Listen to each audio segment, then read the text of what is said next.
Welcome to the Traveling Professors. I'm Professor Bob. And I'm Professor Sheri. And together we are the Traveling Professors. Today's show on the walking tour of the town of Uzes and the Spring of Eure is really part one of three about the Roman water system that was flowing through the Pont Du Garde from the little town of Uzes all the way down to the city of Nimes. In our vacation of 2021 to France, we were looking to see the area around Arles and Nimes and that region. And of course, what you find, there's a lot of Roman ruins. One of the most famous is, of course, the Pont Du Garde. In doing the planning, I found that it wasn't just that easy to get to the Pont Du Garde. Sheri and I took a tour out of Avignon over here. And our tour was supposed to be initially a tour of some vineyards, some wine tasting, and then the Pont du Garde. But a couple of days before that was supposed to take place, they canceled. But I was able to find another tour. This one was basically all about the Pont du Garde. You ended up going to Nimes, and you ended up going to the Pont du Garde, and we also ended up going to this little town here,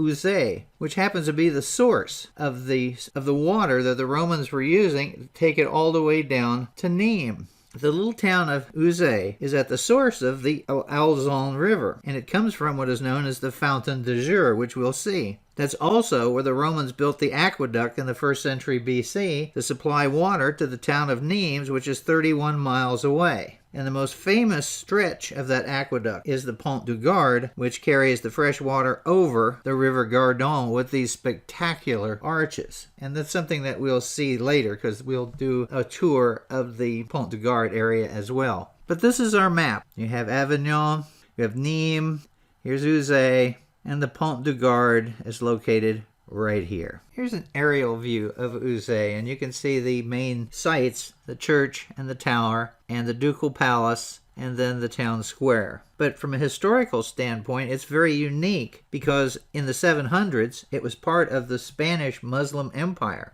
It was besieged in 725 by Charles Martel, but he was not able to take it. It eventually becomes part of a later king, Pepin the Short's kingdom, around 753. But it's really unusual to think of Muslim Spanish control this far over into France. Well, here's the tourist map of Uzes. Now, we were really to some extent surprised that we were able to even go on this trip because there was a tremendous storm that went through the night before our trip. Now, it poured down rain for hours. Someplace in Italy got something like 29 inches of rain in a 24-hour period. And the rivers were really swollen in this region, but we did our tour anyway. It was just Sheri and I with our guide. It's pretty easy to pick where we parked. The parking sign. And you can see, again, there's the church and the tower, and then we'll be walking to the Dukel Palace, and then we'll go to the open area, which is the main square, and then we will come back. Now, when we pulled up and parked, here was the parking sign. You see the nice carriage marking, and you had this bus sitting there. But this is October, so there weren't hardly any tourists in the city. It was really, really nice. This is a very small place, and it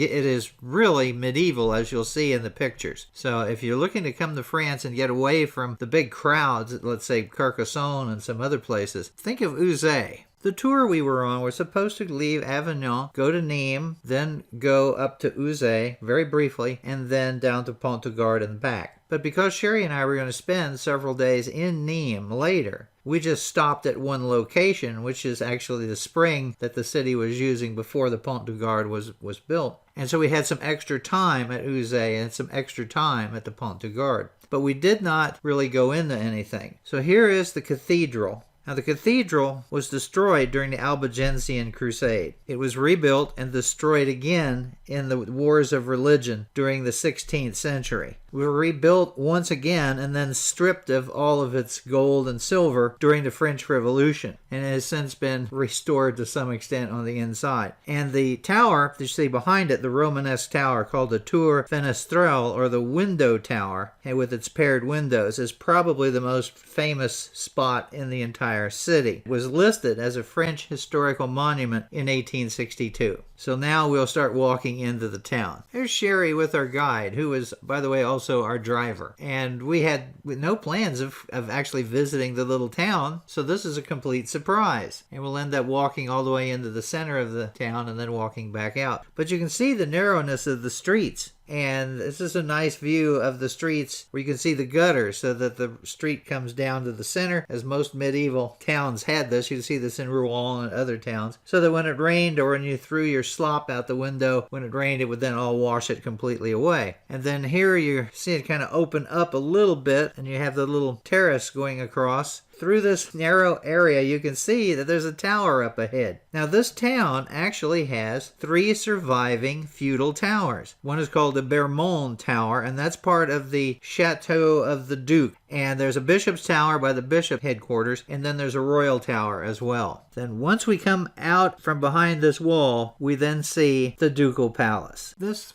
castle is one of the most amazing sights because not only does it have parts that go back to 1100, but the family that dominated this area still owns that piece of property. The title, the Duke of Uzes, belongs to the family de Cressol de Uzes, and it's the #1 title of peerage in France. It comes right after the princes of the royal blood. The title of Seigneur d'Uzes was in the Charter of 1088. It was part of the Languedoc attachment to the royal demesnes in 1229. The lords and later dukes' military skills to the crown had them rise through the nobility until after the treason of the last Duke of Montmorency, who was beheaded in 1632. That meant that the first Duke of France fell to the Uzes family, who retain their stronghold in the center of the town to this day. You cannot tour it on the inside of it. It is private, completely private. If France were still a kingdom, it would be the job of this duke in there to cry out, "Le roi est mort, vive le roi," at the state funeral, and also to defend the honor of the Queen Mother.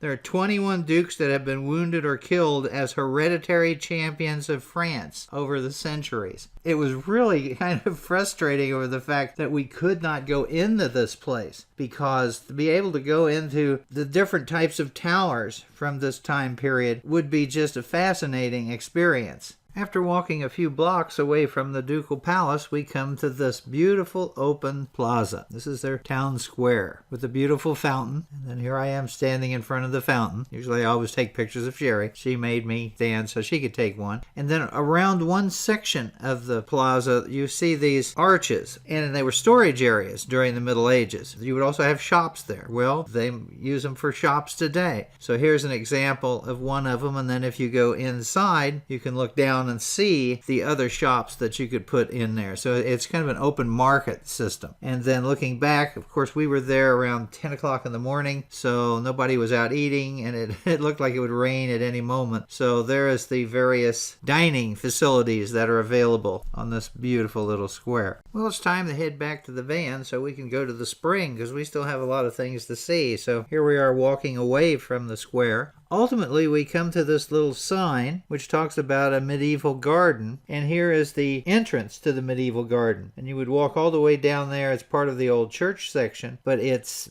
open, but we don't have time to see it, so that would be something nice to see. And then here we are just about back to where our van is located, and by the time we get to the van, the sun has come out, and I will tell you just briefly. So here is a beautiful picture of the church and the tower before we leave to go to our next great spring at Eure. It's only about a 5 to 10 minute trip from the town of Uzes to the Fountain of Eure. Now here you see it marked on the map, and this shows the Roman aqueduct. Now it looks like you could just take a straight cut through there, but unfortunately that's mountains and all sorts of other terrain. Spring at the Fountain of Eure will come down, and it will go into aqueducts that are both completely covered, partially covered, and then come down and cross the river where the Pont Du Garde is located, and then of course goes back into the underground and partially above ground aqueduct, and then goes to Nimes, where it comes into an incredible water station, which we'll see when we get to Nimes. So we pull up to this area. The actual spring itself is privately owned, but this spring at the time of the Romans produced 20,000 cubic meters of water per day, and it's paired up with another smaller spring in another location, and then that comes into Nimes. So as you get from the parking lot, you go up and you can see part of the aqueduct little bridge area here.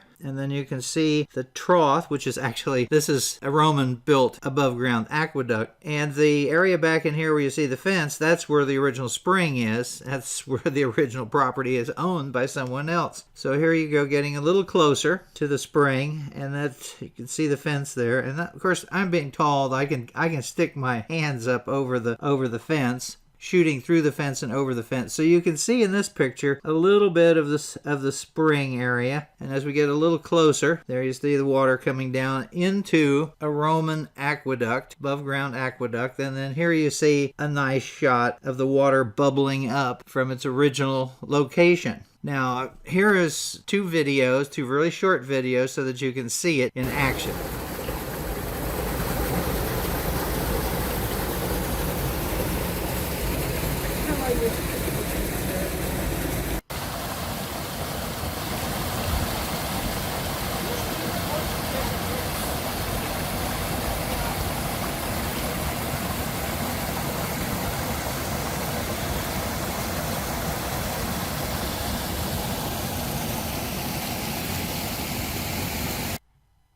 And then ultimately, it begins flowing out into a larger area, and then it keeps expanding as you get further and further along. But then it'll go down into some of the underground aqueducts. And I'll talk more about it when we go to the Pont Du Garde, which will be our next show. Our next show, we will pick up at the Pont Du Garde and take you all over there and show you how it works. And they have a magnificent museum. But once we finish with the Pont Du Garde, then our final show will be in Nimes, where we talk about the Roman system of water that was there before and how they brought the water in. And then, of course, here is Sheri and I at the Pont Du Garde.